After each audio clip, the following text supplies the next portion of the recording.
Donc on a enquêté sur des centres de cyberfraude, d'arnaque en ligne, qui se situent à la frontière entre la Thaïlande et la Birmanie.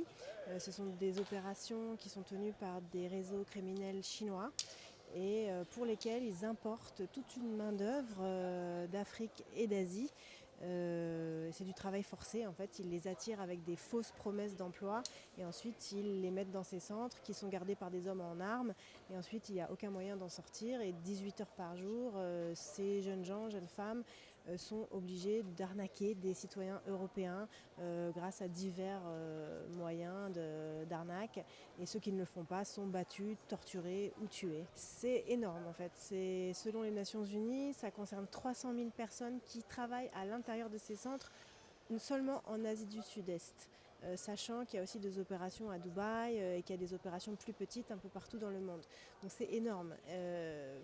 De la même façon, comment on évalue le volume qui est comme ça arnaqué, pris des comptes en banque, on considère, mais là pareil, je pense qu'il faut encore travailler sur la fiabilité de ces chiffres, mais selon les Nations Unies et des rapports du FBI, à peu près 30 milliards de dollars auraient été comme ça lessivés depuis 2020. Donc c'est énorme.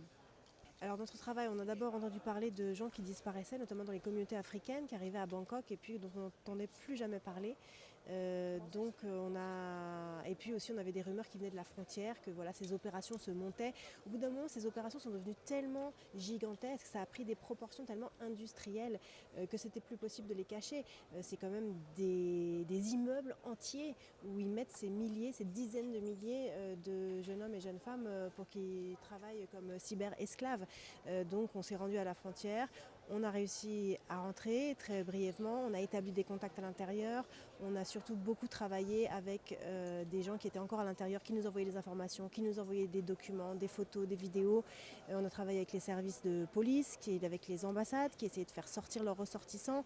On a travaillé avec des hommes d'affaires qui étaient en relation avec les Chinois à l'intérieur. Et on était en relation aussi avec les groupes armés ethniques de Birmanie qui tiennent cette partie-là du territoire de la frontière. Oui, bien sûr, c'est un reportage qui était assez dangereux à faire et puis c'est pas...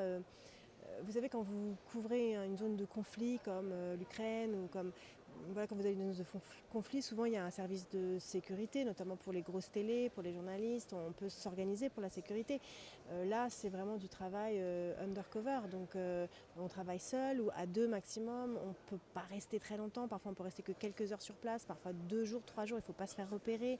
Il y a beaucoup de tensions sur le terrain, mais je tiens à dire que les plus gros risques, c'est pas nous, les journalistes qui les ont prises, c'est les personnes à l'intérieur qui nous ont envoyé des documents, des photos, souvent au péril de leur vie.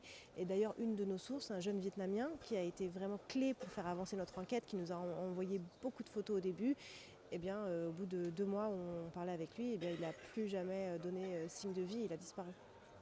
Pour 2 raisons. D'abord pour l'ampleur du phénomène, c'est un phénomène qui est vraiment méconnu alors que c'est énorme. La fraude en ligne, ça prend des proportions folles. Tout le monde peut être victime de fraude en ligne.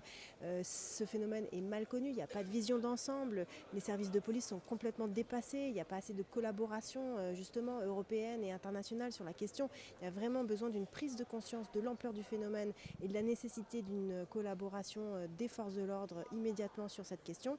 Et puis aussi, il y a un aspect plus européen, c'est-à-dire qu'en fait, l'Europe, dans ce phénomène, elle paye finalement son hégémonie culturelle. Parce que tout le monde connaît l'Europe. On a envoyé des films, de la musique, tout le monde connaît l'Europe, tout le monde connaît l'histoire européenne, tout le monde connaît comment fonctionne finalement un cerveau, un cœur européen. Et donc ces arnaqueurs, ils personnifient quelqu'un d'européen pour justement soutirer de l'argent. Alors que nous, on ne connaît rien sur les autres cultures, on ne connaît rien sur l'Afrique, on ne connaît rien sur l'Asie.